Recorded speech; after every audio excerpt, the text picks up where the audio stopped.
It was a massive shadowy beast with eyes that glowed with embers. And it was clear that it was determined to destroy everything in its path. Inyoma and Chukwuemeka knew they had to act fast to protect their kingdom and their people.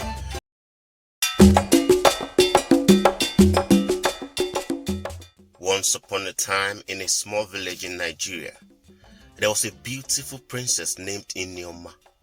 She was kind, gentle, and loved by all who knew her. But there was something strange about Inyoma. She only ate vegetables. She would never touch meat or fish, no matter how delicious they were. Many villages nearby thought this was very weird and even evil.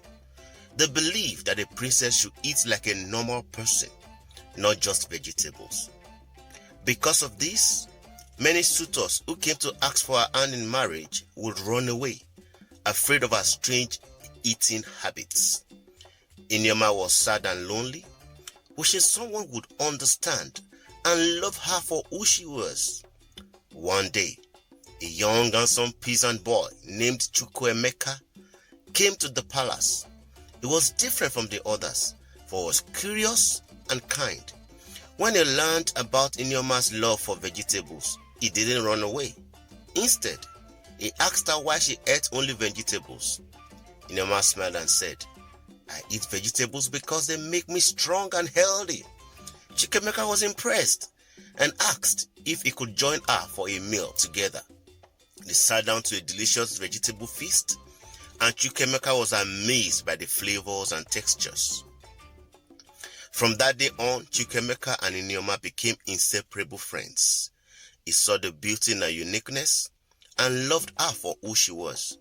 Eventually, they decided to get married, and the whole kingdom celebrated. But just as they were about to exchange their vows, a wise old man stood up and said, "Wait, there's something we need to know." The wise old man named Baba Oyedele approached Inyoma and Chukwuemeka. "My dear princess," he said, "I know the reason behind your love for vegetables. It's not evil or weird, as many thought. Your body has a special need, a secret only your parents know." Inyoma's curiosity was piqued. "What secret, Baba Oyedele?" she asked. "Your parents, the king and queen, discovered that you have a rare health condition," Baba Oyedele explained. "Meat and fish will make you ill, but vegetables will keep you strong and healthy. They made a pact to keep this secret, to protect you from those who wouldn't understand." Tears of joy filled Inyoma's eyes. "Thank you, Baba Oyedele, for revealing the truth." Chukwuemeka smiled, proud to be marrying such a remarkable woman. "I don't care about secrets and conditions," he said. "I love you, Inyoma, and I'll stand by you always." The ceremony continued with a newfound appreciation for Inyoma's unique needs. As they exchanged vows, the kingdom cheered, and the vegetable princess and her peasant prince shared a loving glance. But as they were about to seal their union with a kiss, a loud commotion erupted outside the palace gates. A group of villagers, led by a fierce-looking man named Okoro, stormed into the palace. "We won't let this marriage happen," Okoro shouted. "Inyoma's strange ways will bring curse upon our kingdom." Chukwuemeka stood firm, his eyes flashing with determination. "I won't let you harm my beloved Inyoma or our kingdom," he declared. "A vegetable diet is not a curse, but a blessing in disguise." Baba Oyedele stepped forward, his wise eyes gleaming. "Hear me, Okoro and villagers. Inyoma's condition is a gift, a reminder of the diversity and wonder of our world. Embrace it and let love prevail." The villagers murmured among themselves, unsure of what to do. Okoro sneered, but Chukwuemeka's bravery and Baba Oyedele's words had sown seeds of doubt in his mind. Suddenly, a loud cheer erupted from the back of the hall. A group of travelers, led by a vibrant woman named Aisha, pulled their way forward. "We've heard of Inyoma's vegetable magic," Aisha exclaimed. We came to celebrate this union and learn from your kingdom's acceptance. The villagers' faces lit up with surprise and curiosity. Okoro's grip on his anger loosened, and he nodded slowly. Very well, let the marriage proceed. But Chukwuemeka, you must promise to protect our kingdom and Ineoma's secret. Chukwuemeka grinned, relieved. I promise, Okoro, and I ask you all to join us in our celebration, to feast on Ineoma's delicious vegetable dishes and rejoice in our love. The palace erupted in cheers and applause as Chukwuemeka and Ineoma shared their long-awaited kiss. And the kingdom celebrated late into the night with music, dance, and tables grooming under the weight of vibrant vegetable dishes.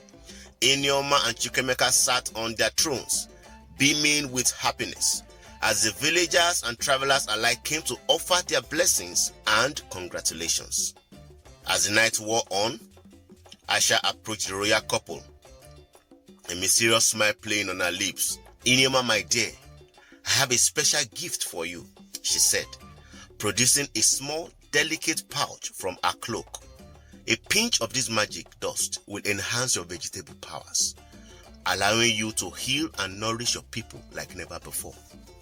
Ineoma's eyes widened in wonder as she accepted the pouch, feeling a strange energy coursing through her veins. Chukwuemeka looked on, his eyes shining with pride and protectiveness. Just then a commotion erupted at the palace gates. A group of dark-robed figures, their faces hidden behind masks, stormed into the hall. You may have won this small battle, their leader growled, but the war is far from over. The vegetable princess and her peasant prince will soon face a greater challenge. And with that, the dark-robed figures vanished as suddenly as they appeared, leaving behind a trail of airy shadows and an air of foreboding. Ineoma and Chukwuemeka exchanged a worried glance, but they knew they couldn't let fear take hold. They stood up hand in hand and addressed their guests, their friends and family. We won't let this great threat dampen our spirits. We'll face whatever challenges come our way, together and strong. The hall erupted in cheers and applause once more, with Aisha and Baba Oyedele nodding their heads in approval. But as the celebration continued, a small mysterious seed was planted in the palace garden, unnoticed by all. Days passed, and the kingdom flourished under Ineoma and Chukwuemeka's loving rule. But strange occurrences began to happen. Vegetables would move on their own, and whispers of an ancient power stirred in the wind. It seems the seed had germinated, and a new chapter in the vegetable princess journey was about to unfold. And one morning, a magnificent vine burst forth from the soil, its leaves shimmering with an ethereal glow. The vine grew at an incredible pace, wrapping itself around the palace and reaching for the sky. Ineoma, Chukwuemeka, and the kingdom's people watched in awe as the vine bloomed with radiant flowers, filling the air with a sweet, otherworld fragrance. Aisha appeared once more, her eyes sparkling with knowledge. The vegetable princess's power have awakened and the ancient magic of the land, she declared. The vine is a symbol of Ineoma's connection to the earth and its secrets. As the vine continued to grow, it began to whisper secrets to Ineoma, revealing hidden truths about the kingdom's history and the mysterious forces that shaping its destiny. With this newfound knowledge, Ineoma and Chukwuemeka ruled with wisdom and compassion, bringing peace and prosperity to their people. But the dark-robed figures returned, their leader's mask glinting with malevolence. You may have unlocked some secrets. Vegetable princess is snared, but we stop at nothing to claim the vine's power for ourselves. And with that, the dark-robed figures summoned a dark and terrifying force, a creature unlike any seen before in the kingdom. It was a massive shadowy beast with eyes that glowed with embers, and it was clear that it was determined to destroy everything in its path. Ineoma and Chukwuemeka knew they had to act fast to protect their kingdom and their people. They called upon the ancient magic of the vine, channeling his power into a fierce and powerful force that clashed with the dark creature in a spectacular display of light and sound. The battle raged on for what seems like hours, with neither side giving an inch. But just when it seemed like the creature was about to emerge victorious, Inema remembered the words of Baba Oyedele: the greatest power lies within. With newfound determination, Inema reached out deep within herself and unleashed a burst of energy that sent the creature flying across the palace grounds. The dark room figures fled in terror, leaving behind their defeated leader, who glared at Inema with a mixture of anger and admiration. "You may have won this battle, vegetable princess," he snarled, "but the war is far from over. My master, the Dark King, will not be pleased." And with that, the defeated leader vanished, leaving Inyoma and Chukwemeka to survey the damages. The palace grounds were scarred, but the vine's magic had protected the kingdom's people, and they rebuilt and restored their home. Inyoma and Chukwemeka realized that the greatest power indeed lay within. They have faced their fears and doubts and emerged stronger and wiser. The kingdom flourished once more, with Inyoma's vegetable power and Chukwemeka's bravery, inspiring a new generation of leaders. The vine continued to grow, a symbol of the magic that lay within every individual. And so, the story of the vegetable princess came to an end, teaching us valuable lessons. Embrace your uniqueness and don't let others define your worth. The greatest power lies within. Believe in yourself and your abilities. Love and acceptance can conquer even the darkest of forces. True strength comes from facing your fears and doubts head-on. The power of nature and the earth's secrets are within our reach, if we only listen. Inyoma and Chukwemeka still became a beacon of hope, reminding us that even in the darkest times, the lights within us can shine bright, guiding us towards a brighter future.